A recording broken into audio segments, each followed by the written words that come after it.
Good evening all. I'm Dr. Chaitali Nikam, heading Infectious Diseases section at Thyrocare, welcoming all the participants and the panelists to the series of webinar conducting in collaboration with Thyrocare and Haystack on whole genome sequencing of TB diagnosis. So some of the biggest challenges in drug-resistant tuberculosis treatment are low compliances, high defaulting rates, and physicians are not able to give the right drugs because of delayed and incomplete diagnosis. The programmatic management of drug-resistant TB, in line with global recommendation, has introduced several regimens, including new drugs for DRTB. However, personalized treatment and ART regimen will be effective only when the drug susceptibility profile is known across all the group of drugs in TB management.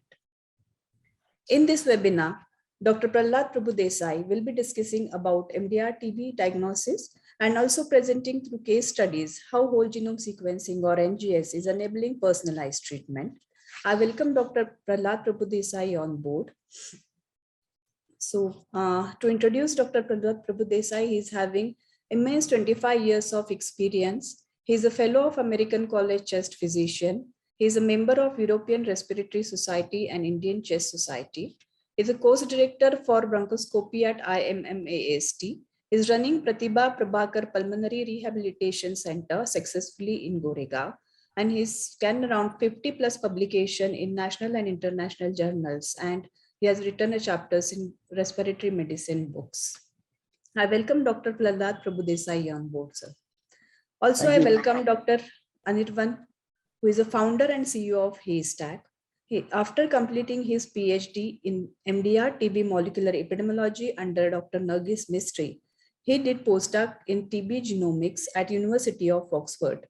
There, he worked with the team that deployed genomics for TB at NHS UK.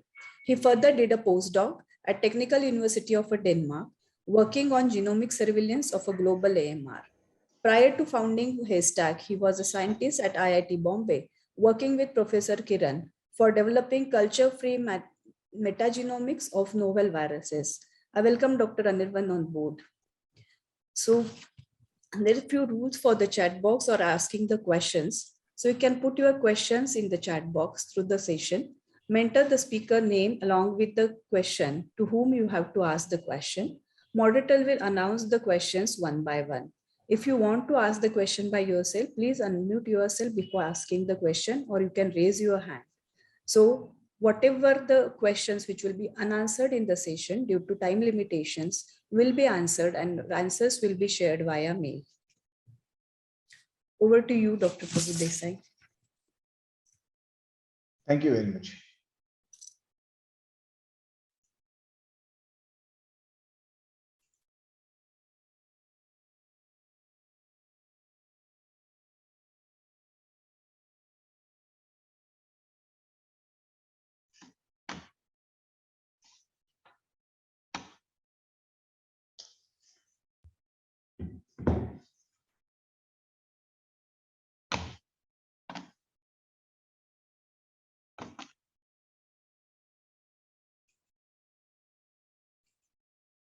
Okay.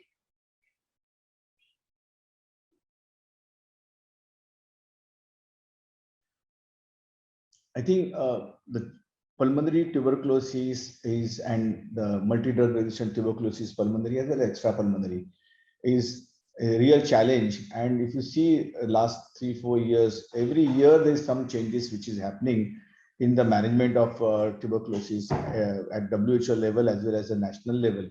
And these rapid changes indicates that the lot of activity is happening, and we are trying to come to some better methodology of diagnosing as well as treating tuberculosis, especially drug-resistant tuberculosis, because it has got a high morbidity, mortality, even the treatment failure rates are high. It's expensive disease to have, and as a nation, it is actually speaking, we have more tuberculosis, which indicates that we are not really speaking doing great job as well as health is concerned.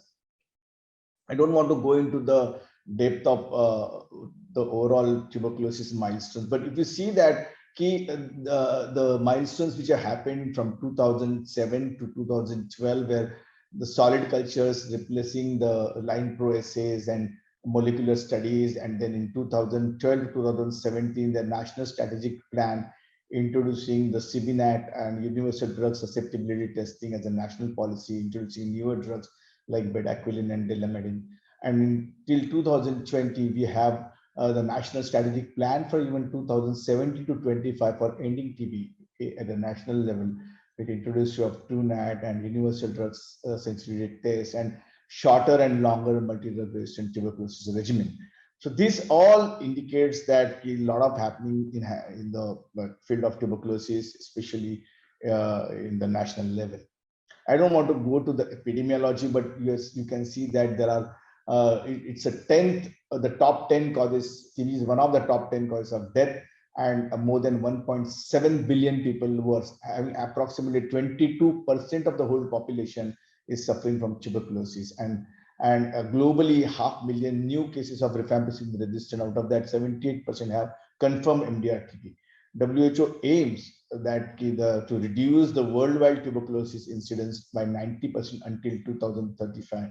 And India is also trying to work hard on doing it before actually WHO targets. How much it is going to be successful, we don't know. But let's see the lot of things which have happened in the treatment statistics, and we found that the bedaquiline regimen, okay, has got a good success rate up to 71%. And if you see the otherwise the multi-drug resistant tuberculosis treatment.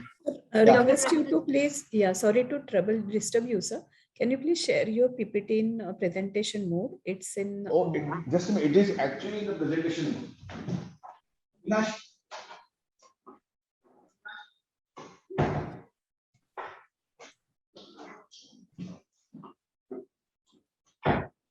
Okay, it is not in the presentation mode. Oh, no, and slides are also not moving. Your first slides is only there on the screen, sir. Slides are not there.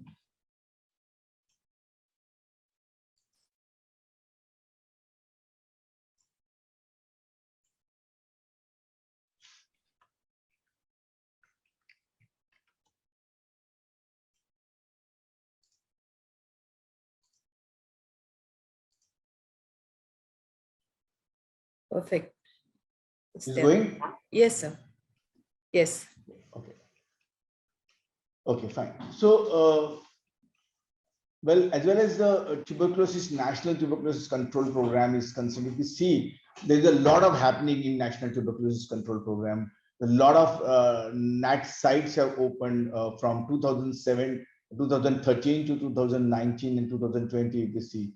And a lot of MDR, a lot of tuberculosis suspect, presumptive TB patient, MDR and MDR plus rifampicin or rifampicin resistant TB or H resistant TB, XDR tuberculosis.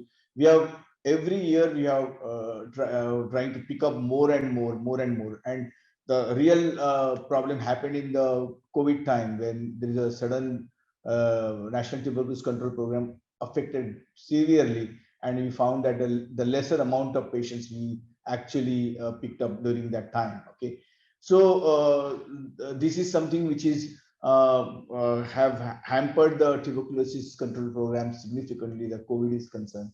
Okay, and success rate of MDR and XDR patients on different regimens, I don't want to go into the depth of it, but if you see that the trend which is there to MDR tuberculosis is around 46 to 49%. If you see the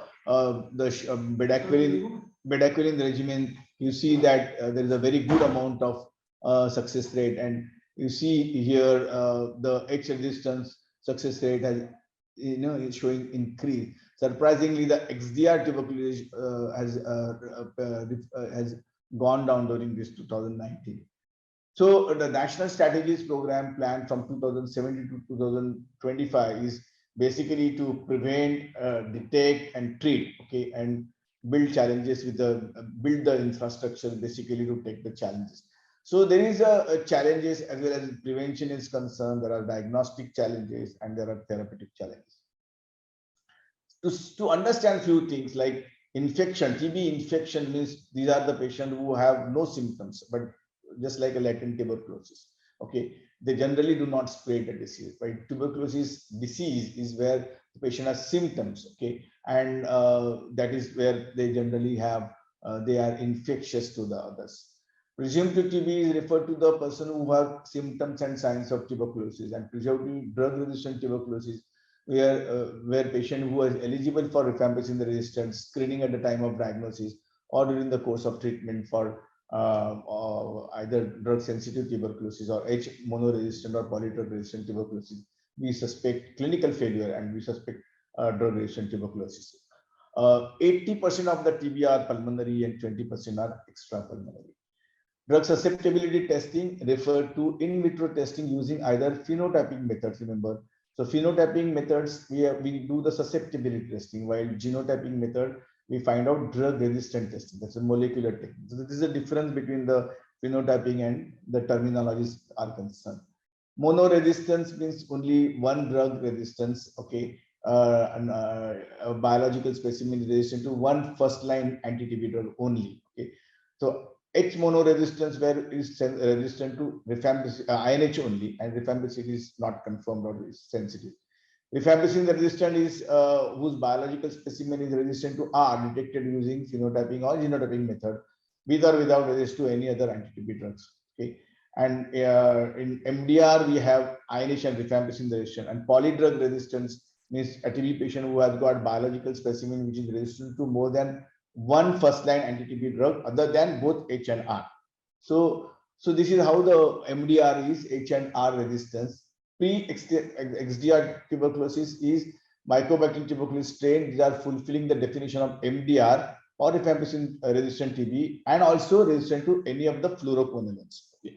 And extensively drug resistant TB or XDR TB. Now TB is caused by M tuberculosis that is fulfill the definition of MDR or rifampicin resistant and are also resistant to any fluoroquinolones, levoflox or moxiflox, and at least one of an additional group A drug.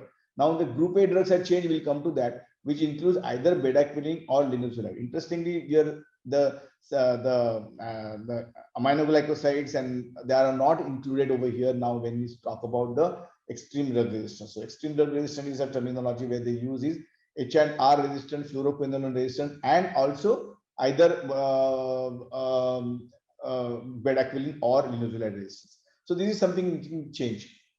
Now this is a case which I'm going to go fast. A 29-year-old female admitted to the hospital with nausea, vomiting, diplopia, and she had a CNS tuberculosis. 7 months back diagnosed as disseminated TB, pulmonary, mediastinal, lymph node, abdominal, and TBM. And this patient was received 7 months of first line drug, okay, before coming to us. If you see very carefully, there are miliary nodular shadows are there. Gene expert MTB detected, rifampicin sensitive, AAB cultures MTT detected, 4 weeks, DST was not performed. Okay, she was admitted in the hospital, and this was a chest X-ray, miliary shadows. The CT brain showed infective leptomeningitis with hydrocephalus, few subcentimeter periportal lymph nodes, CSF polymorphonuclear, gene expert MTB detected, rifampicin sensitive, AAB culture not detected, and the pyrosequencing was also done over here, which showed that when the CSF was sent, it showed that it's completely drug sensitive tuberculosis. There was no drug resistance, but patient was behaving like a drug resistance, progressively deteriorating despite of appropriate treatment. And remember, these are a very common scenario, and where we do sometimes INH and rifampicin blood levels, and if you see over carefully, they are severely reduced levels of rifampicin and INH. This is routinely we do when patient is sensitive to tuberculosis, does not respond, and we found that there is a low absorption of INH and rifampicin in the blood.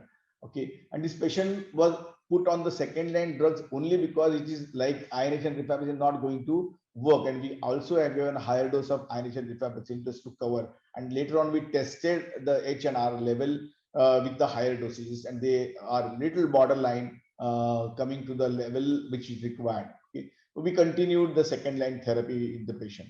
Okay, so now to treat this patient, once we used to use injectable rifampicin and injectable INH, which is not available in our country. This is really another thing, how to treat such patients when the absorption issues are there, and you require actually the injectables in the country. Now, as well as diagnosis of TB is concerned, is some clinical suspicion, radiological, histopathological evidence, and identification of bacteria in, or a gene particles inside. So we need both in a histopathological proven diagnosis. A microbiological diagnosis is very important. Okay, so which can be done on smear, culture, nucleic acid amplification, line pro assay, and pyrosequencing, and whole genome sequencing. And some next speaker is going to touch some of these aspects. So I'm not going to go into the depth of it, but at least ideal TB test, it should be rapid, reliable, reproducible, simultaneous detection of resistance pattern, and should be cost effective. And most important thing is that it should be turnaround time for a diagnostic test should be as less as possible. If you see, even that test gives around up to 7 to 8, 9 days are required for LPA, and sensitivity report for a liquid culture sensitivity report takes up to 2 months. Okay, sometimes even you may get in 3-4 weeks, but many times you can get the report at least between 8 to 9 weeks. And the liquid culture follow-up sometime also takes much more time, around 45 days. So this turnout time gives you problem. That turnout time also responsible for poor treatment to the patient, disease spread, and the most important thing is that in community the disease continues to spread. This is a very complex slide from the programmatic management of tuberculosis. What is very important, we're going to come to that, we have to find out whether patient has got rifampicin resistance. If the rifampicin resistance is there, then we also try to find out whether there is a first line drug resistance, INH resistance is there or not, or quinolone resistant there or not. And we've tried to find out whether in INH resistant, whether it's a INH CAT gene and INHA, the genotypic resistance is there, or both are there are resistant. Finally, why this is important, because we have to find out whether we can give a shorter drug regimen or not. This is a current guideline, and if you have no additional resistance is detected for H and R, H for CAT gene or INH mutation, or there is no fluoroquinolone resistance, this patient will get a benefit of oral bedaquiline short course regimen. Okay. If H and R deletion is detected in both CAT gene and INH mutation is there and fluoroquinolone resistance detected, then obviously this patient will go for the prolonged therapy for that is a longer oral treatment for management of tuberculosis. This is very important. So we need detailed information about the patient. Even the patient is rifampicin sensitive is there, it's not detected. Still, we have to find out is the patient has got INH resistance or not, or is there any poly resistance is there or not.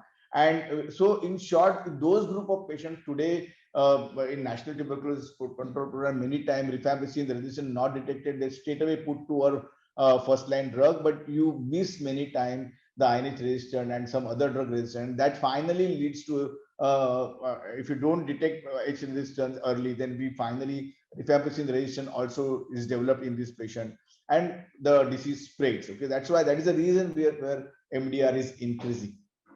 So it is important that at the points place, first time only, if you can get a complete idea regarding the what type of resistant patient has, it helps to personalize the treatment for the tuberculosis rather than follow doing the many times you have to do the sputum, you have to send to the finding out the other drug sensitivity test, okay, resistant detection test. So this is something which is very important, and in many times the phenotyping culture is also is included in the our management, so that when the culture positive is there, we can use that culture for doing the complete sensitivity testing. So this is the current line. So diagnostic challenges is here the confirmation of diagnosis, molecular, especially diagnostic with the conventional technique. Extrapulmonary versus TB. Pulmonary TB has got another problem in extrapulmonary or paucibacillary disease, or even pulmonary paucibacillary disease. Very difficult to diagnose the MDR and XDR tuberculosis in them in early stage. At least in lung diseases, you can do bronchoscopic lavage and send, but the other abdominal tuberculosis or patient with the pleural effusion, etc., they are very difficult to diagnose at one point what exactly is happening to the patient. A lot of time is wasted in such conditions. This delay is very important that we should not, we should try to prevent the delay as well as the TB is concerned. in the management. So as we have, this is going to be touched by the speaker, that it takes approximately 4 to 6 weeks to get a culture reports on the conventional cultures. And there are pitfalls in the sensitivity reports also, because many times the ethambutol, pyrazinamide, ethionamide, and even if you are doing the second line drugs like cycloserine, imipenem, salicin, meropenem, they are past.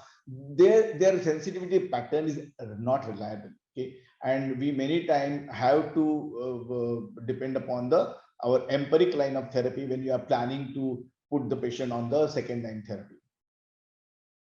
But with the help of a gene expert and CBNAT technique, we can detect rifampicin resistance very fast. And in poor gene expert, in smear negative patient, sensitivity is around 69% with specificity of 99%. That's very advantageous, especially in the pulmonary tuberculosis. And in the smear positive patient, sensitivity is around 98%, and referred resistant detection is around 95%, and pool specificity is around 90%. So molecular techniques, especially CBNAT gene expert, is very useful in diagnosing pulmonary tuberculosis and point test to diagnose MDR tuberculosis. Ultra gene expert ultra is a highly sensitive test and recommended by WHO, and it has got good sensitivity compared to normal gene CBNAT technique. It has sensitivity is enhanced to 88% from 85%, but as the sensitivity increases, the specificity goes down to 96% from 98%.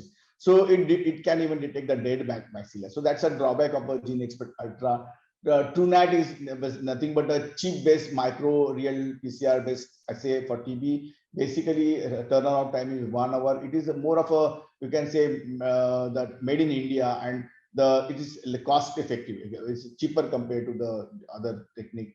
Okay, and it can detect the simultaneously the resistance also can be detected very well. Expert XDR is like gene expert. You can detect MDR and first line MDR as well as the second line resistance also you can pick up with this. And this technique is launched in 2020. WHO has yet to give the validation, and that is awaited. So this can also help us to change the line of management when we have expert XDR.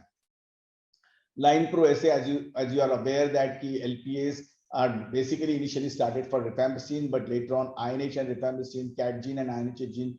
So you can detect the drug resistance in the sputum sphere positive patient, both INH and A, this is very easily with this technique. It require a good laboratory, and obviously biosafety is to be followed. LPA should not be used for should be used for only smear positive patient, and it is generally not used for the smear negative.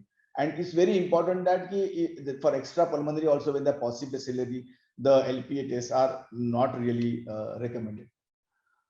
So in short, I don't want to go into that, but what is very important that if you see that if for a better outcome of the patient, early diagnosis, finally targeted genome sequencing or the whole genome sequencing is going to be the answer. Okay, and that can help us to get an early diagnosis of the TB treatment and a personalized management of tuberculosis, which is really required when you are going to manage the patient very well, as well as diagnose them and treat them. There are advantages of whole genome sequencing and targeted sequencing. I don't want to go into the depth of it. There's a speaker, but there are weaknesses as well of both. Okay, whole genome, and the most important about targeted sequencing is the weakness is that knowledge of targeted is required, less information than whole genome sequencing is expensive. The strength is that it sequence directly from the sample, large number of genes targeted, less expensive than whole genome sequence, simple bioinformatics, the storage, detection, rare mutations, and heterogeneity also detected by the targeted like a whole genome sequencing. So we have to find out what is really going to be there in future. We don't know, but currently the whole genome sequences have a lot of strengths, which probably we have to go and find it out and try to use them in the clinical practice. I'm not going to because there's a speaker who's going to talk on that various genes which are used in whole genome sequencing, which have got a very high sensitivity and specificity compared to the your standard phenotypic culture. And even PMDT India endorses that the advantage of whole genome sequencing, the sensitivity and specificity is concerned. So overall whole genome sequencing, overall sensitivity is 94.53% and specificity is 92%.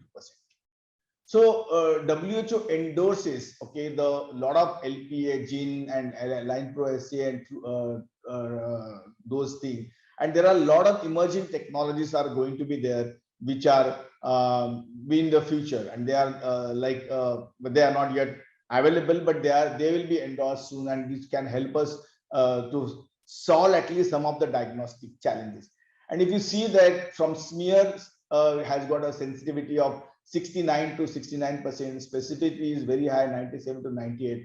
The whole genome sequences, we have seen that it gives rise to sensitivity around 92%, with specificity of 94 to 95%. So these all new technologies have improving the sensitivity and specificity of the diagnosis of tuberculosis. This is like my case 2. This is a medical student who was diagnosed as an abdominal tuberculosis, and he was treated with first line drug when he was diagnosed, though there was no bacteria identified in the culture. And then he was put on the anti-tuberculosis treatment. Then he developed intestinal obstruction.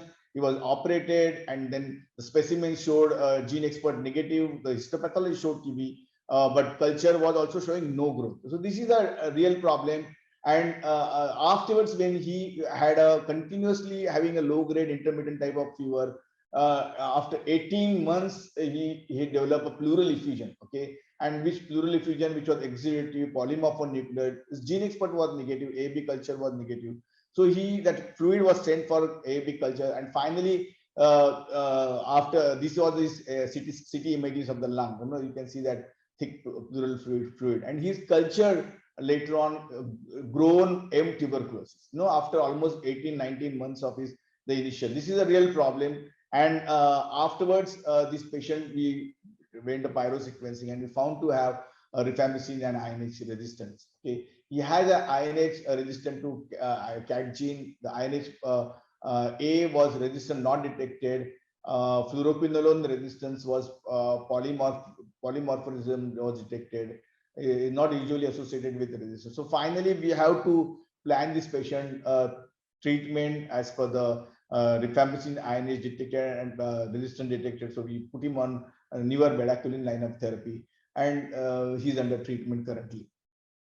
So if we could have got a diagnosis early, probably a lot of things would have been saved. Okay, so here's the importance of molecular diagnostic technique. And though it was not detected, probably we could get it only after the culture came positive. So this is another challenge as the diagnosis is concerned. So treatment goal for multi-drug resistant tuberculosis is to make the patient non-infectious as early as possible, so that transmission chain can be prevented, decrease TB death related comorbidities, and ensuring the relapse-free cure, and minimize and prevent the development of amplification of drug resistance. So that is very important that these patients should be treated. The whole idea of treatment, drug resistant treatment, is decrease the mortality, improving the outcome of the patient, improve the morbidity and spread of the disease to be prevented. And this is the same flow chart which we generally try to follow to find out the shorter regimens in the treatment of tuberculosis. So to understand that short regimens without any injectables, that's the whole idea of management of drug-resistant tuberculosis currently, avoid injectables. So we have to see that how we can use the newer drugs like bedaquiline, delamedine, etc. And for that, is very important to know the proper gene sequencing of the patient. So whole idea of management of tuberculosis is to understand the resistance pattern in the patient. So this is a pre-treatment evaluation for every TB and MDR tuberculosis. They have to undergo complete treatment, complete knowledge about their blood counts, liver function, thyroid assay, urine examination, electrolytes, because when you're going to treat with bedaquiline, it is required, okay, including the cardiogram. Okay. And this is a line of therapy for short regimen is 4 to 6 months of bedaquiline, and then for 5 months is quinolones and clofazimine, pyrazinamide, and ethambutol. and there is a short MDR XDR line of therapy. Again, will be 4 to 6 months of moxiflox, cana, amikacin. This is for a long-term regimen management where we are using amikacin as an injectables. We are not using now kanamycin and chlorpromazine, but we use the other drugs like ethionamide, clofazimine, Z, ethambutol, high dose INH, and so this is a drug combinations we are using. I'm not going to the depth of, just because you have to understand what exactly I'm trying to find out the overall the challenges which we face. Is the most important challenge is correct diagnosis. If you have no diagnosis proper of MDR XDR, then we cannot really use all those drugs. Okay, so long management means 18 to 20 months of therapy. Okay, so that is very important, where levoflox and bedaquiline are used in the longer regimen. Okay, and these are the drugs when we are trying to find out the regimen. Okay, the group A drugs today are completely changed. They are quinolones, levoflox, and moxiflox, bedaquiline, and linezolid. Now these 4 drugs are included into group A drug. Okay, and all, at least include all 3 medicines to be included: quinolone, bedaquiline, and linezolid. Okay, group B, now the clofazimine has got a lot of importance, and clofazimine, cycloserine, and ethambutol.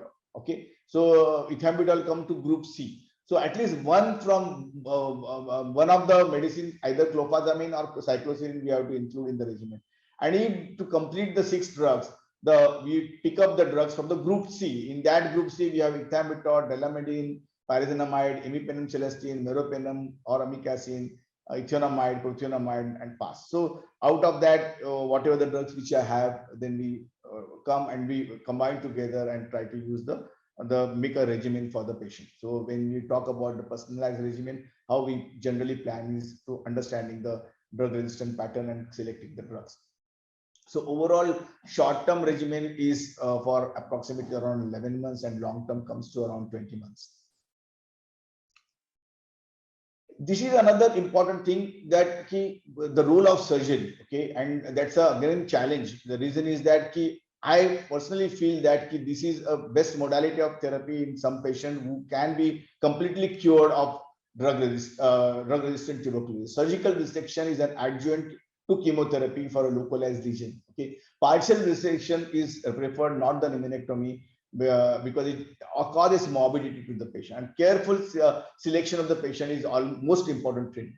The treatment success was more likely when surgery was performed after the culture conversion and than before conversion. So what does it mean? That if the patient becomes sputum negative or culture negative, we try to operate and decrease the load which is likely to relapse, because the MDR and XDR tuberculosis high relapse rate. Okay, so if you can remove those things, especially if the cavity is persisting, then it helps the patient.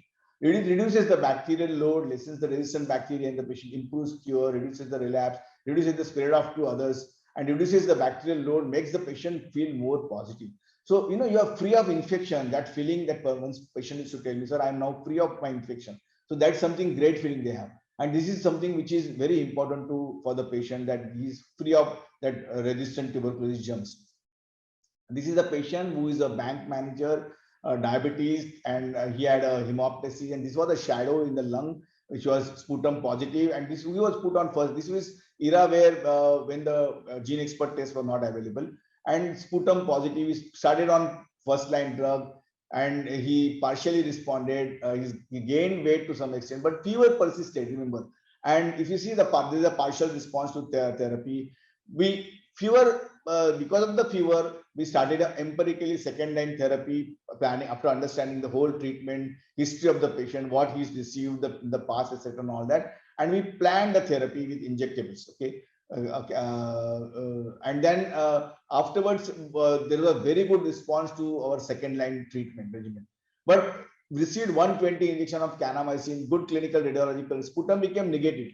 Okay, see, this was the patient's condition. But remember, he again got a fever. Okay, so we have to he has to undergo the again sputum. It came positive, and then again we started on a second line drug, the same second line drug.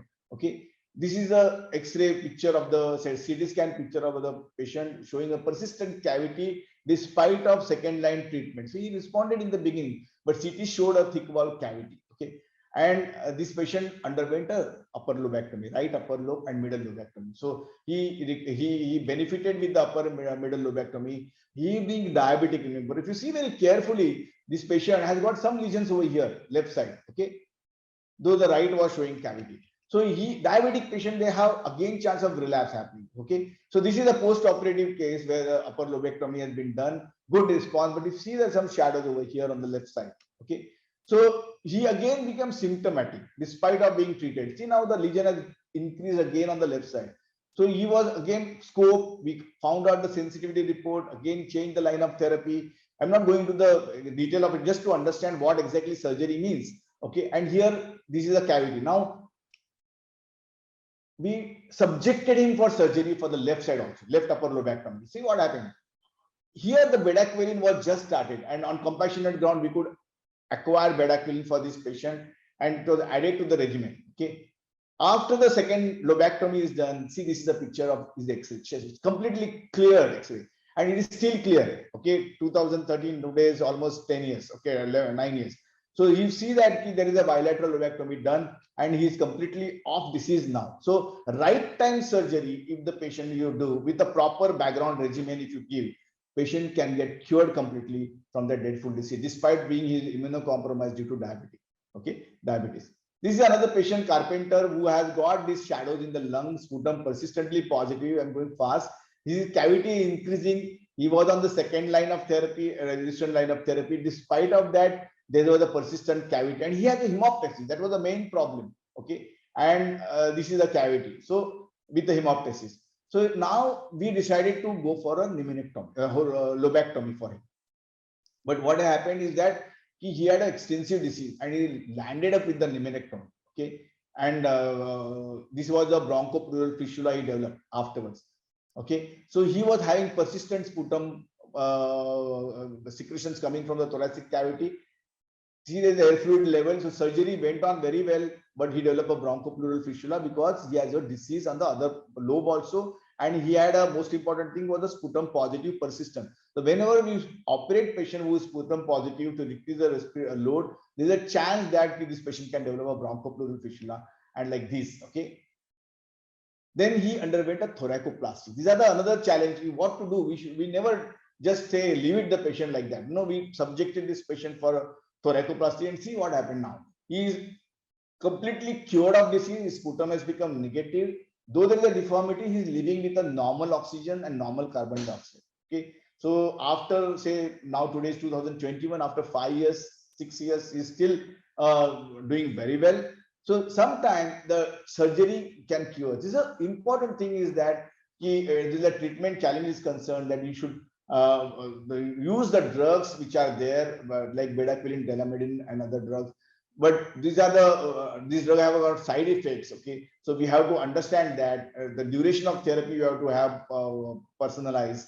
Okay, and there are all other things which are there to understand that patient's compliance also plays an important role as well as the management is concerned.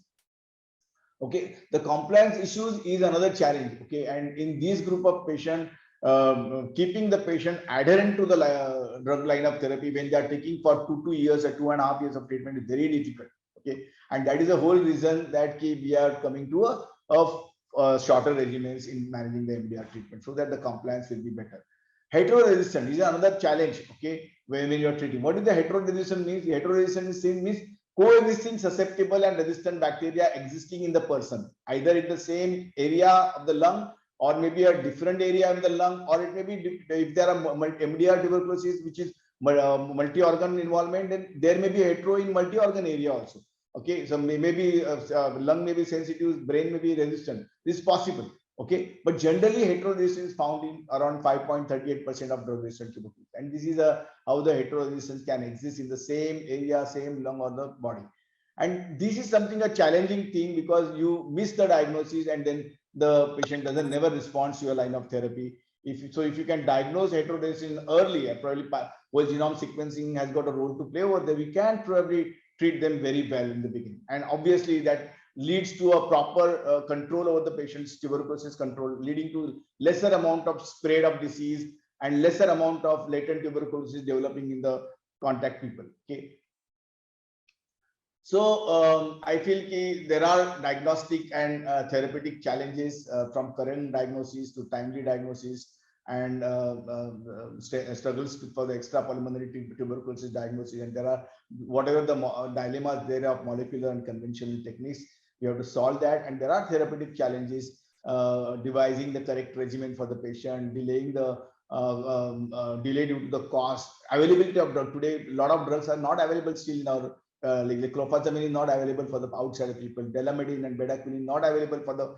private consultant when they are trying to treat the patient. So we have to send to the government places, and there are limitations. There are some problems over there also. So these challenges are also going to be there on the when you manage the patient, especially therapeutic challenges. How the patients can get best care, best treatment, because there are limitations of government organization when they're treating such patients and holding the patient for such a prolonged period of time.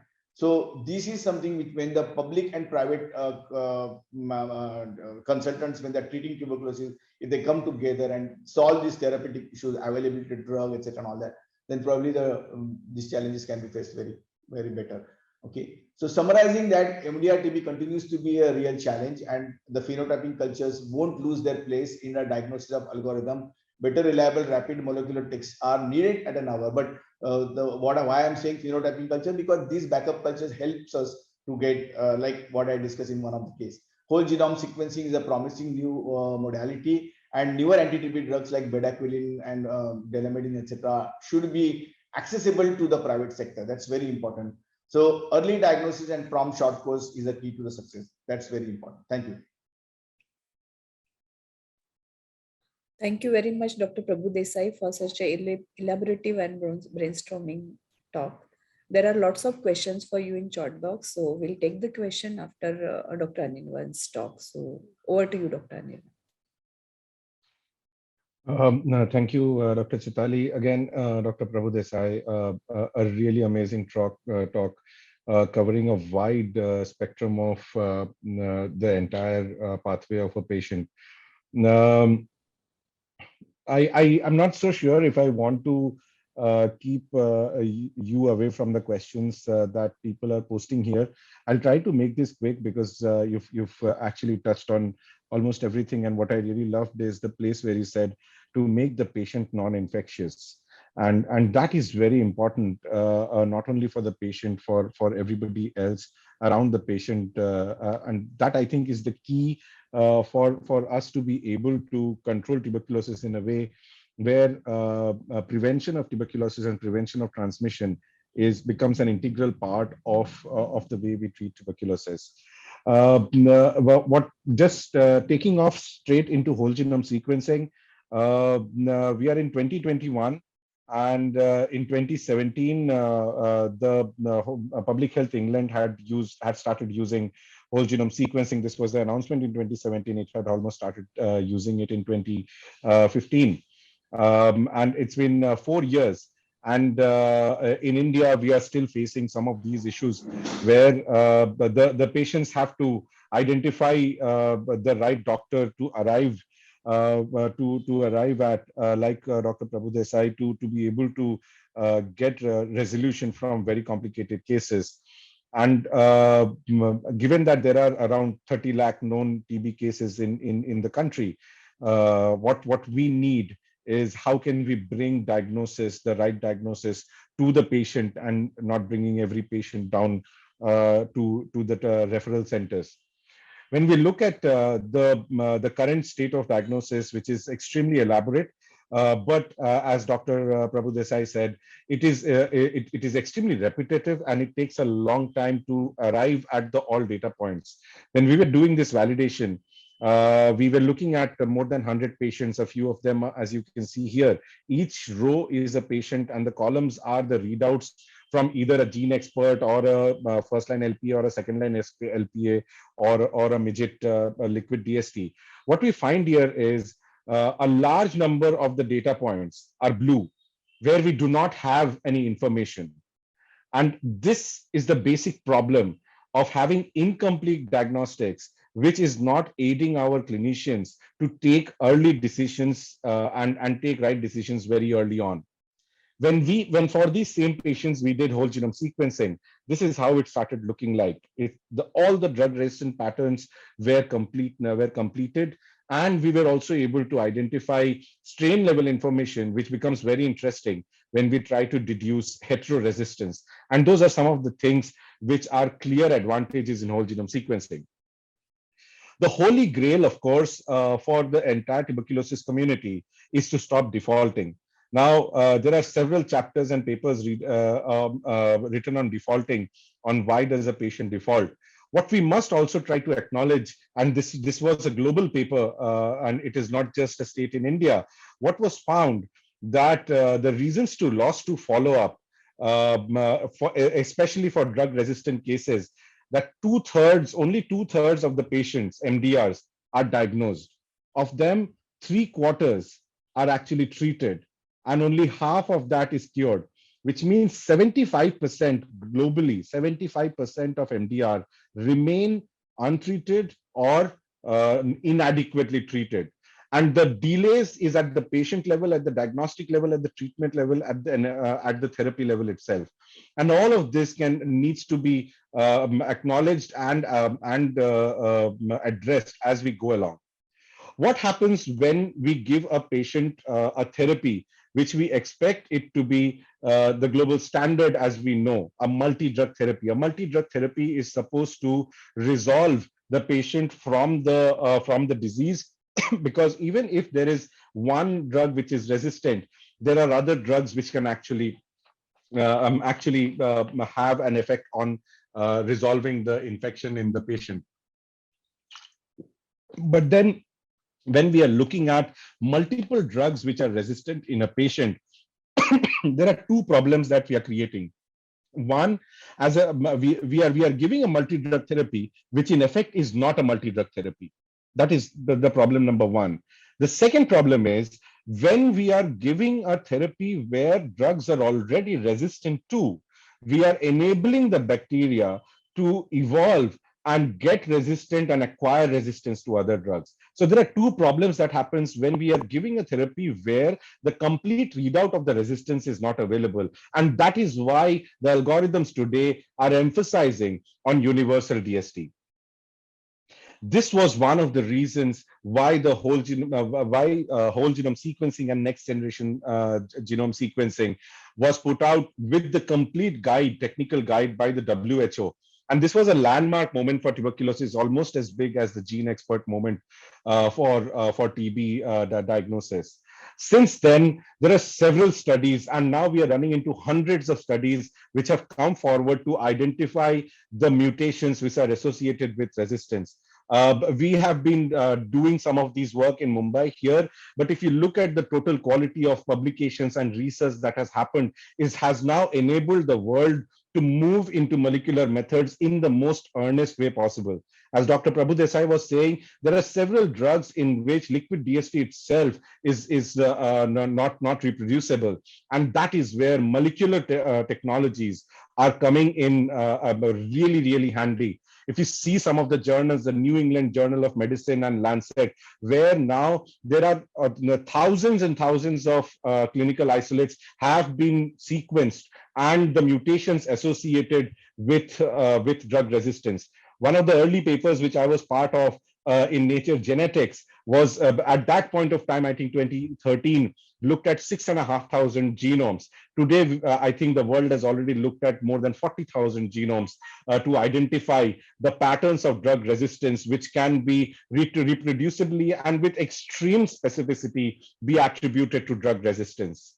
The evolution of the technology itself has been so emancipated that today, even the programmatic management of drug-resistant TB in India, that itself mentions genome sequencing as the way forward for drug resistance profiling for tuberculosis. And the newest catalog for using whole genome sequencing was released this year by the WHO.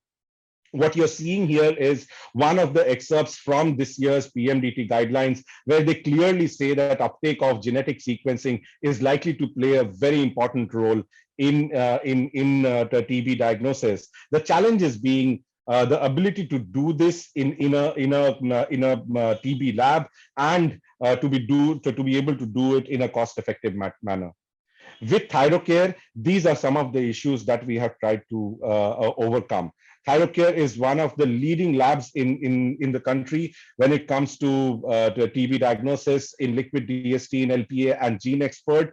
With them, we have now integrated whole genome sequencing in their NABL lab for whole genome sequencing. The entire computation has been automated. So we have completely obviated the need of bioinformatics skill and the deviations that happens because of differential bioinformatics. All of that has been taken out. The clinical interpretation is up to date. Whenever there is a new mutation, whether we detect it or somebody else has detected it and associated it with drug resistance, those mutations are available on the catalog. And this is what happens when we take whole genome sequencing. We knew for well that molecular diagnosis was changing the face of TB diagnosis and many other diseases. Whole genome sequencing is taking molecular to the next level. We are no longer looking at few genes, few mutations, few drugs. We now have the capacity to look at the entire genome.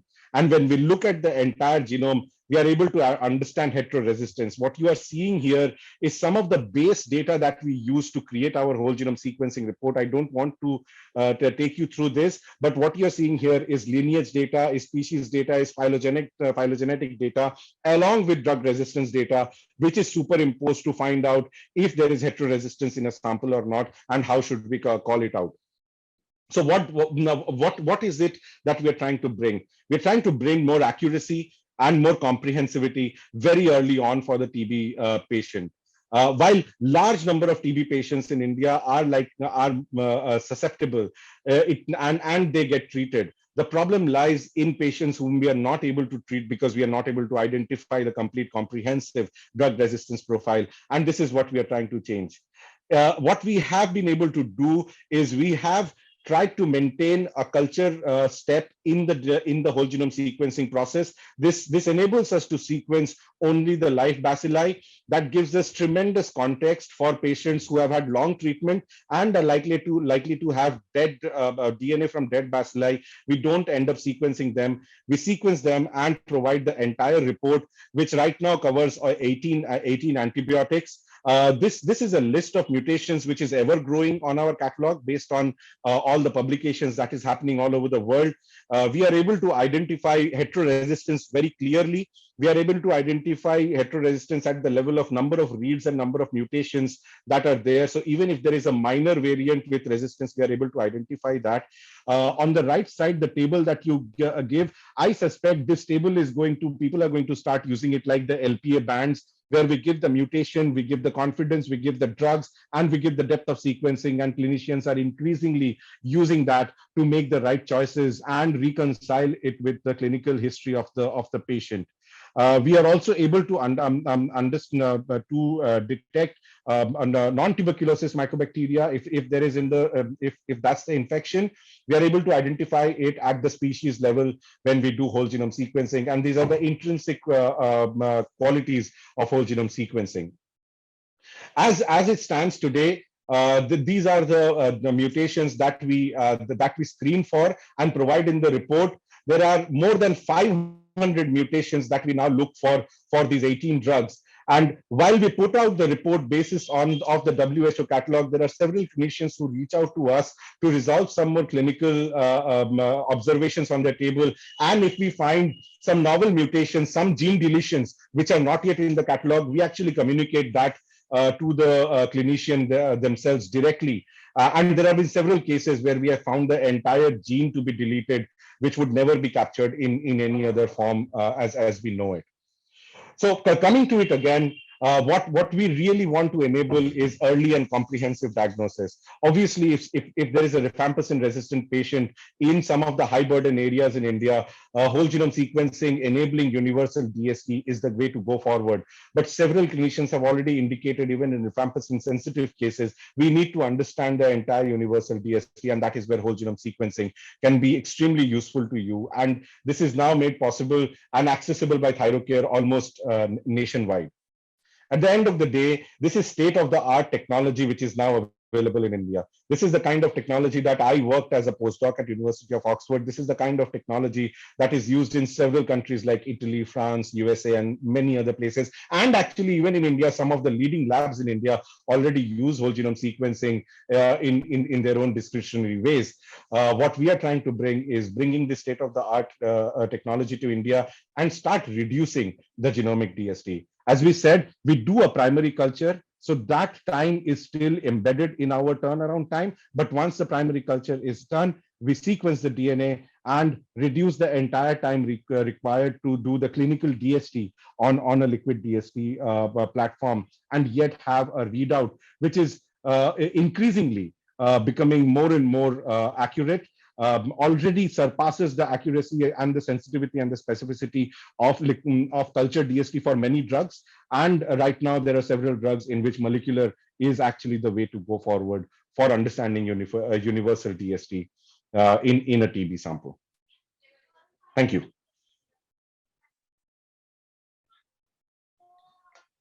Thank you. Thank you, Dr. Anirvan, for such a lovely and elaborative talk on whole genome sequencing. Now, without wasting time, I'm just quickly catch up on the questions because there are lots of questions. So in the chat box, I'll take questions from chat box first. So this is for Dr. Prabhu Desai. What is the ultimate fate of MDR TB patients who are not responding to any type of drugs?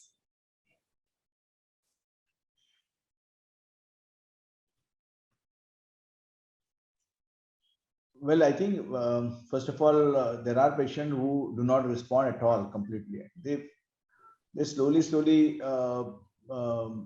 they lose weight, and they nutritionally they go down, and they catch up with the either complication of tuberculosis like tuberculosis of the meningitis, or they develop complication like hemoptysis, and they succumb to the disease. So death is that's why the mortality rate of MDR tuberculosis who are not getting all right is very high. Okay, that's number one. Also, they spread disease to the family members. That's second important thing. Okay, and they also get a resistant disease. Very sad, but it is a fact that the family member also develops MDR tuberculosis or XDR tuberculosis, and that's also which we have seen in the family.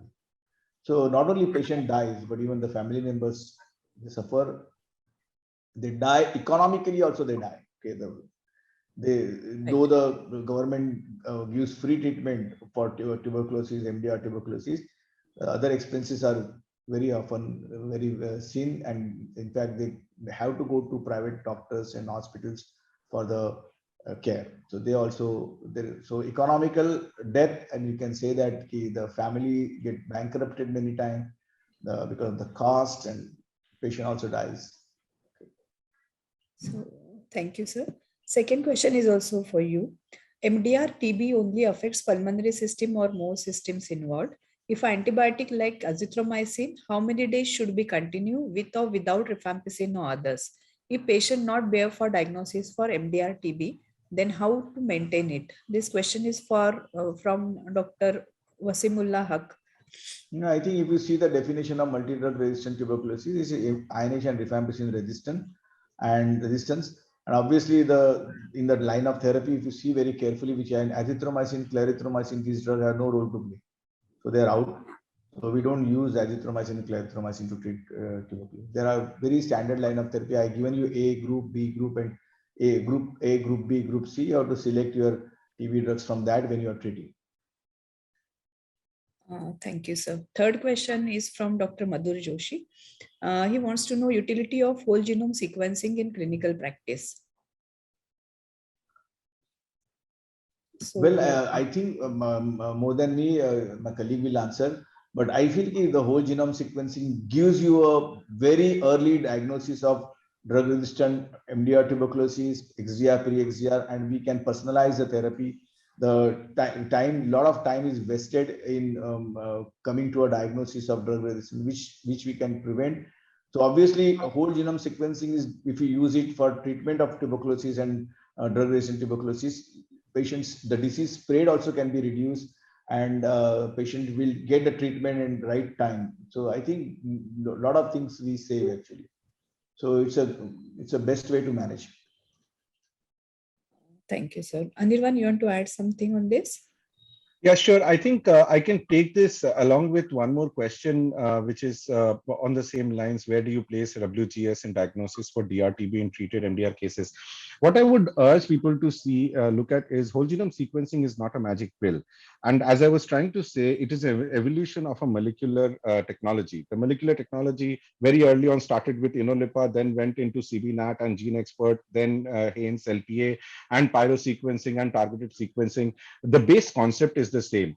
The way it can help in clinical practice, and I'm not a clinician to comment on that, but as I can imagine as a researcher, is whenever you have high risk patients who likely had familiar contacts who earlier had TB, whether the drug resistance or not, because several times initial contact might not be drug resistant, but there is amplification seen there.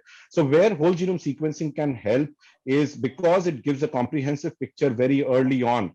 It is definitely a test where you can use, where the patient can afford, and to provide a comprehensive readout. What we must also remember is currently, even with whole genome sequencing, because we are doing a culture step, there is a time delay. So the GeneXpert readout is already something that you will be on your way with, and use the whole genome sequencing report to fine tune the clinical, to fine tune the therapy as the TB case has been handled. That's how I look at whole genome sequencing. It is going to replace molecular technologies, and as and when you can use it, especially for rifampicin resistant cases and presumptive MDR cases or family contacts, whole genome sequencing can be a huge benefit. Next question is for Dr. Prabhu Desai. Why the group C sequence is different in WHO versus Indian PMDT guidelines? Is it so? Yeah, I think I may not be able to tell you why there is a difference, but there are many differences, and one of these differences which you have pointed out, yeah,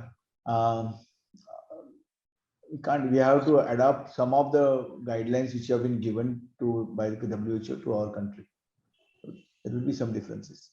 Okay. Next question is, what are the second line ATT which may be sensitive to DSTB, TB sensitive to first line ATT? Question is concerned with mixed infection, DSTB and DRTB. No, I didn't understand.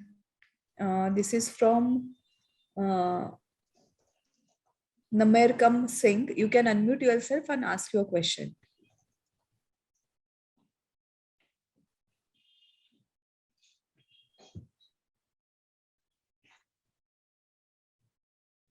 Okay, he's not there online, I guess. Next question is whether you will prefer early surgery in patients of MDR TB. If yes, then at what time? Yeah, generally we don't do very early surgery. That's very important, and because it's very difficult to convince the patient for surgery, and it's not required really. With the newer drugs which we are using it very correctly diagnosed patient, we can treat MDR tuberculosis very well. But okay, if the patient has underlying immunocompromised state like I showed, diabetes, etc., then relapses are very high. The relapse is very high. We see that 30% of the patient relapse in MDR tuberculosis. So if during the treatment, after the injectables are over, and if you find that there is a persistent cavity or a thick wall cavity, and there is a localized disease is very localized, okay, then we can think about giving an option of surgery to the patient. So localized disease and very high chance of relapse, okay, that's generally we operate. Persistent sputum positivity in the case of on treatment, that but the disease is localized. This is another second indication of surgery. So persistent sputum positivity in a localized disease, okay, we operate. Obviously, the other lung should be normal. Patient should be fit for a surgery and for resection, and he should not develop complication because of his nutritional status, his respiratory status is very important when you decide about surgery. So localized disease, which is likely to relapse, one, or persistent sputum positivity or hemoptysis, which is happening on tuberculosis treatment, and the disease is localized, okay, then we subject for surgery. Early, we give a sufficient time. The sputum conversion, we try to do it to negative, Then we operate. We don't operate in an active disease as far as possible.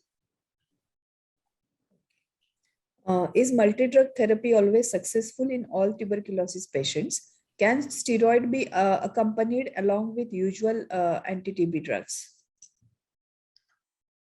Well, multi-drug resistant tuberculosis treatment, if you see the success rate, okay, if you are using a bedaquiline regimen, the success rate is very high, okay, but otherwise, overall, if patient is compliant, suppose, okay, he's taking adherent to the therapy and follow-up is done very well, he tolerates the treatment very well, okay, then you can get around 70% results in, this is what I observed, okay.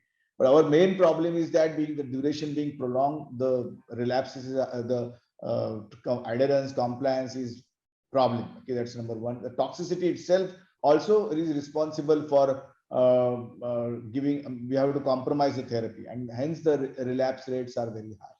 They also develop a lot of complications like injectables gives, aminoglycoside gives ear toxicity, nephrotoxicity, linezolid gives neurotoxicity, eye toxicity. All those things are there. So that's why we have to compromise the therapy, and then the outcome is good. Okay, outcome is not good. So if you have the correct regimen, if you get a drug like bedaquiline Delamide in the treating in the beginning itself, the results can be better. When whole genome sequencing is cost effective, then why not CBNAT plus whole genome sequencing should be the first line of test to start with to bring down the cost, time, and accuracy of treatment regimen? This is from Rakesh Kumar Gupta. I think my colleague would like to answer. Yeah, Dr. Anirban. I think that's a great suggestion. Again, we do understand that TB is a very price sensitive issue with a lot of the patients not being able to afford even a chest X-ray. It's a reality of our country. Having said that, I think the kind of TAT that GeneXpert offers in identifying tuberculosis and the kind of comprehensivity that whole genome sequencing offers for drug resistance, it's definitely a way to go forward. I can't predict when that will happen at a national program level, but as of now, both the services are available on ThyroCare's platform. Thank you. Next question is, a 16-year-old female patient is a case of smear positive pulmonary TB with multiple cold abscesses in the body on first line ATT for 16 months and still having lung lesions. Chest wall cold abscesses after 16 months, clinical improvement in symptoms and weight gain, but no radiological response. Repeated GeneXpert and AFB culture from cold abscess were negative for AFB. What we need to do next? Well, such scenarios remain, especially abscesses happening in the body. They're all sterile. There's no growth happening inside on the culture reports. Sometimes even the molecular test shows molecular tests are generally not useful for follow-up of such patients. The culture sensitivity reports are more reliable, and because you may get dead bacteria and showing the GeneXpert or LPA test remaining positive, and you may have false indicator that the bacteria is still viable over there. It may not. So here in such patient, a proper phenotyping culture sensitivity report is very important from the tissues as well as from the sputum if it is there or in the abscesses. And I am of the opinion that you need not treat such patient. You stop the treatment once the entire course is over and observe the patient. Okay. Sometimes these are inflammatory response to the tuberculosis, and you sometimes adding corticosteroids help over here. But once the abscess is formed, okay, the corticosteroid may not help, but you drain those abscesses which are there, the patient really get benefit. Especially true for the cold abscesses. Okay, so that's very important. It's the lymph node abscesses. Okay, you can surgically drain those patients after the treatment is over and send those sample for a phenotyping sensitivity report. And if there is a culturable bacteria seen, then only treat. Otherwise, no. Thank you, sir. Dr. Anirban, this is for you. How much will it take to get that whole genome sequencing report? I think this is for you, Dr. Chaitali. So If it's a smear status positive, then definitely you'll get the report in like 10 to 15 days of a time, as we are, growing the culture. So if it's smear status positive, we get, enriched culture early as compared to smear status negative. So it will be totally depending on the smear status of the sample, quality of the sample, which has been provided in the laboratory. I think we can club this with another question also. There is a question on differentiating between live and dead bacilli in genotypic method.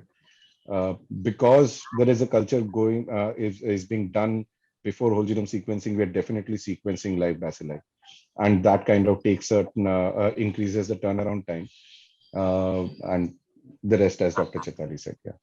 Yeah. Yes. So there is one repetitive question from many participants. Can you put all the recordings, current and previous, on your YouTube link? It's already available. You can access those. Dr. Chetali, I'd like to take a question from I think Dr. Rupak Singla. Rupak Singla, yeah. So he wants to, Rupak Singla wants to know, what are the bottlenecks to start WGS in national reference laboratories of the country? Over to you, Dr. Anirvan.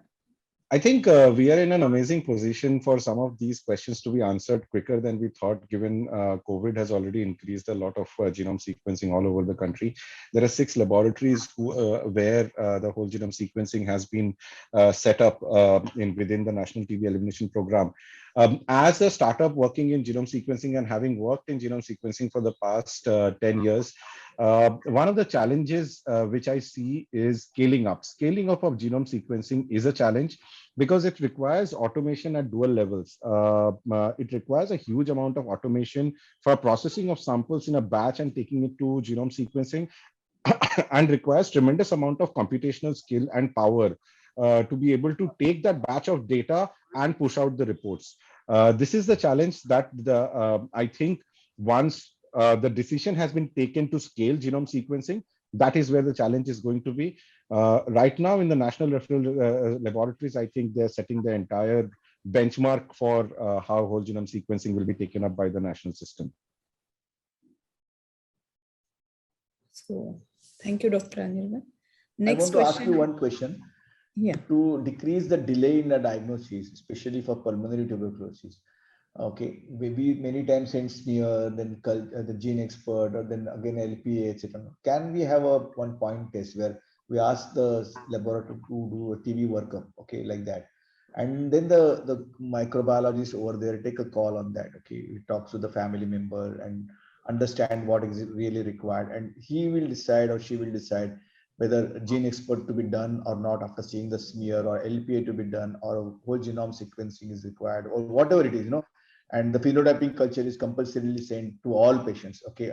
So then at one point, we can get a diagnosis for early, and we can correctly go and we can detect a lot of especially HA resistance and all, is it possible, or it's difficult till the whole genome sequence is takes widely available. Currently, this is the problem, really speaking. We spend at least 10 days to understand, because once patient goes, it doesn't come so early. It takes time, and gene expert doesn't give results in 2 days. It takes time. Very difficult question. Probably Dr. Chetali will also have some thoughts on this. One of the things that has been tried over the world is microtiter plates. I think that's a very encouraging technology, but again, it requires a huge amount of infrastructure to be done. At an algorithm level, I think just our ability to screen, well, everybody should be put on a CBNAT or a gene expert on the same platform. I am not so sure about LPA. Because with the number of mutations that is coming in, the limitations of the LPA platform to screen all those mutations is very, very high. I think the gene expert new versions will kind of be a short relief before whole genome sequencing takes over. Yeah, that's true. But then in LPA also, now they have started with, for monoresistant, for second line LPA sample should go to first line LPA also. But again, there are a few limitations. In second line LPA, we are unable to perform line probe assay directly into the sample when smear status is absent. So basically, culture is needed in all this, higher end molecular testing where smear status is absent, where we are unable to fetch that much amount of a DNA to get good quality results on line probe assays also. So that is again a limitation to, Keter. Definitely Gene Expert 10 system cartridge, which is coming up for XDR TB. So that is a ray of hope, but again, it is limited to certain amount of genes and mutation panels. Again, cost is a cost wise. I'm not sure how much it will be effective to take into the national programs. Also, Dr. Chaitanya, I'd just like to add one thing, that most of the Gene Expert Ultra is for second line injectables, The XDR, Gene Expert XDR, is most of the resistance is for the second line injectables, which are no longer being recommended. So I think in those terms also, it may have very limited utility. Definitely, definitely.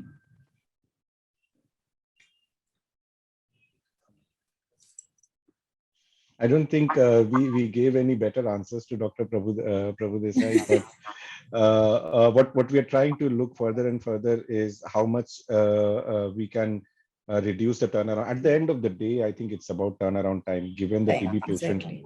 Yeah, it's about the turnaround. Exactly. And it will be actually speaking, this is what I feel, it will be cost effective, because a long run, it 100% will be going to cost effective if you reduce this overall timing and correct diagnosis to the patient. So important in managing the patient. Right.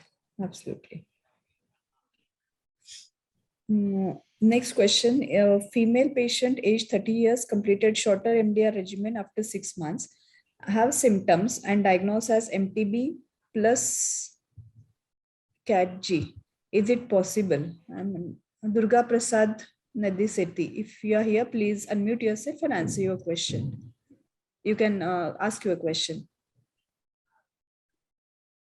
So I guess he is not there. So I guess there are lots of questions in chat box also.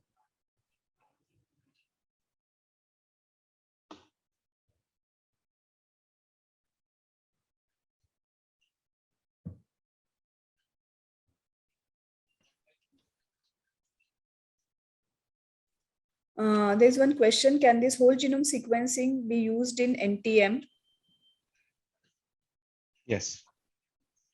Not for finding resistance profile of NTM, but actually identifying NTM and the species.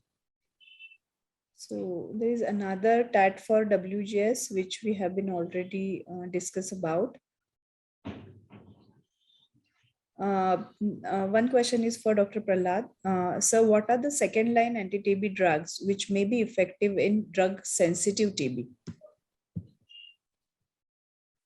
No, we don't generally use in drug sensitive TB second line anti-TB treatment, because all the second line anti-TB treatment are going to be effective in drug sensitive tuberculosis, but they are not the best drug. Remember, our best drug today to treat tuberculosis is rifampicin, INH, ethambutol, and pyrazinamide. There's no doubt about it. Okay, and obviously the second line drugs are that way speaking, though we are using it in the MDR tuberculosis, because our first line drugs are not working. So it is stupidity to use second line drug. In fact, it will aggravate the resistant pattern in the patient. Suppose you are using quinolones in the first line treatment with this regimen. What if you are going to expose your important drug and it is going to be resistant very fast? In fact, quinolone get resistant very fast. So avoid. In fact, we always say that don't give quinolones in the first line treatment. Avoid a fourth drug, fifth drug, like that. So first line sensitive drug, only first line should be used. That's a message I think we should take. In certain cases, like for example, if patient has got hepatitis, and severe hepatitis, and you cannot use your first line drugs, obviously rifampicin, INH, pyrazinamide, then we are using the injectables, combitol or ethambutol, then quinolones, and we can use sometimes linezolid, and we use sometimes cyclosin. These are drugs by desperate situation, because our first line drug we are not able to use because of the liver toxicity. Okay, so that is not really speaking. These are compromised therapy. In fact, that's not a correct therapy, but we have no choice. If patient is diagnosed MDR-TB, when should we plan for a surgery and when should we stop ATT? The duration of therapy doesn't change whether you do surgery or no surgery. Okay, that same duration. We are operating for very simple reason that to prevent relapse, which is likely to happen in the thick wall cavity or bronchiectatic segment, bronchiectatic lung.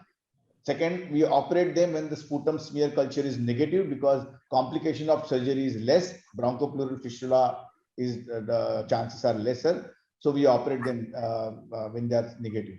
But the best time to operate is after the smear negativity, if you really want to operate. And as I told you very clearly, avoid pneumonectomy. Lobectomy is we should do it. This is for you again, sir. Whether you are not using all oral regimen for MDR-TB patient as per PMDT guidelines 2021. Currently, what is happening is that because it is so much bombarded in my mind about bedaquiline use, whenever MDR tuberculosis is diagnosed, or I always try to find out the complete pattern, quinolone resistance, etc., and all that. Once I find that bedaquiline is going to be very important drug to the patient, I refer to government because there is no other option I have. I don't have facilities to provide bedaquiline to the patient. So I use the government this thing and referred for the bedaquiline regimen. Okay. But suppose I find that this patient require a longer therapy, and especially quinolone resistant tuberculosis. Okay, and the bedaquiline is not going to be possible to use in such patient, then I use amikacin as a drug injectable, and then I form the therapy as per the individual. I individualize the therapy for the patient, understanding his comorbidities and the associated possibility of cross resistance is if it is there. Thinking that I formulate the therapy for the patient, but there injectable I use amikacin. I put the PICC line to the patient, and PICC line will give me access for injectable amikacin, so that the intramuscular injections can be avoided. Lots of PICC line we have put recently, around 10 to 15 patients, you can say, in last 1.5 years. Okay, for the injectables. And then higher dose of moxifloxacin, linezolid, cycloserine. These drugs I use along with ethambutol and PZA I add because I have no other option. Then sometimes I take a use of some organization like MSF and refer them for the better therapy, because they give imipenem cilastin as a combination. They have experience of using bedaquiline plus delamidine, etc. So I don't feel bad in referring the patient to the people who can give a better regimen because it is available with them. Okay, so always remember this thing, and I don't have ego about referring patient to those people, about the even government organization for a better regimen. So my line of therapy today currently has changed a little because of the drugs being available at certain other organizations. I make use of that. Finally, my patients should get all right. Thank you, sir. Next question is, how many bacilli to be present in specimen to give results by whole genome sequencing immediately without culture? So currently, as this question has been already answered, we are culturing or enriching the bacteria before doing extraction. Most probably smear status positive gives you quick results as compared to smear status absent. So that's it from the chat box as well.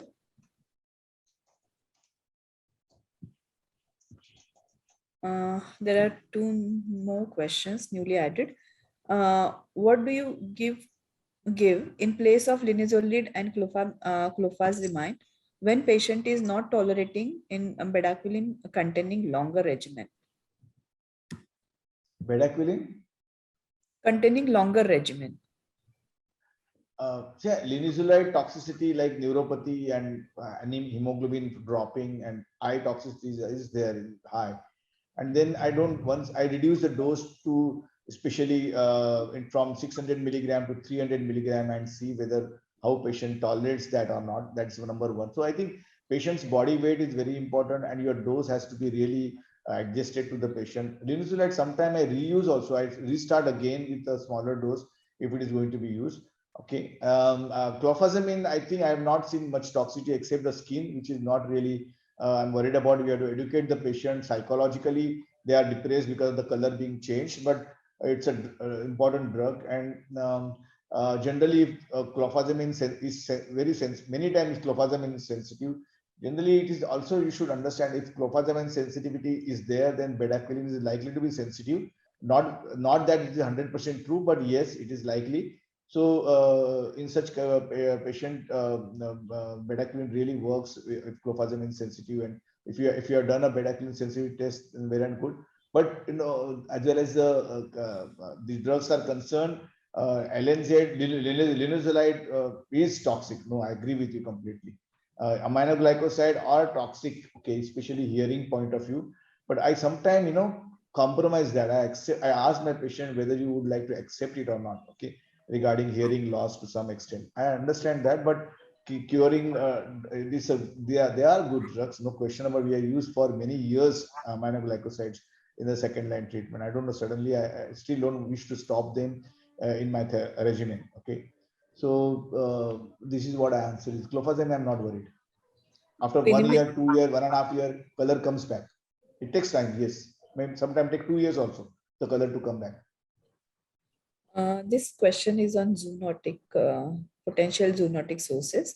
To eliminate the potential zoonotic sources of a TB, pasteurization of milk before marketing and organization goat ships apparatus should be made mandatory under law, where milk samples and carcasses can be routinely tested, examined for TB, and the cause of TB possibly traced to the infected herds. Vaccination of our livestock against TB and routine screening of livestock, for example, on yearly basis at the farms and also at the animal fairs, should be made mandatory.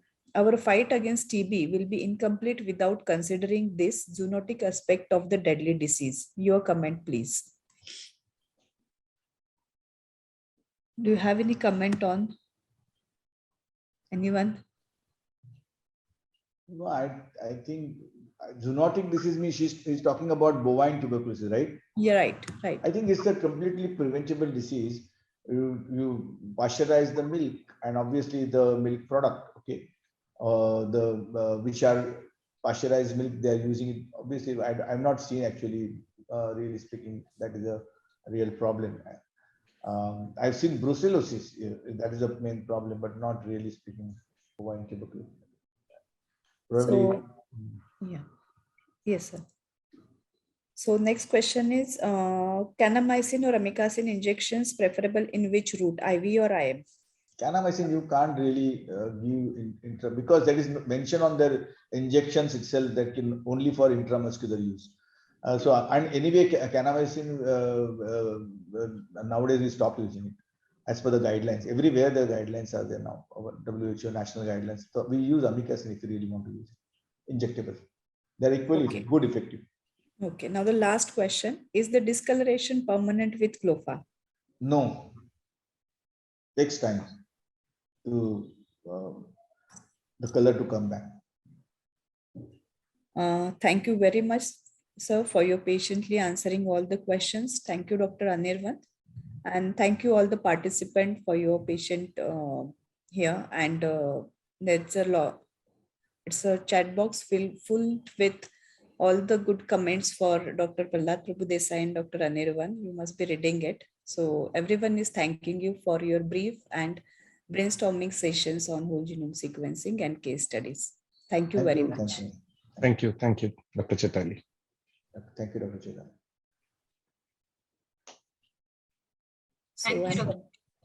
So I'm concluding the session now. Thank you, everyone. Thank you.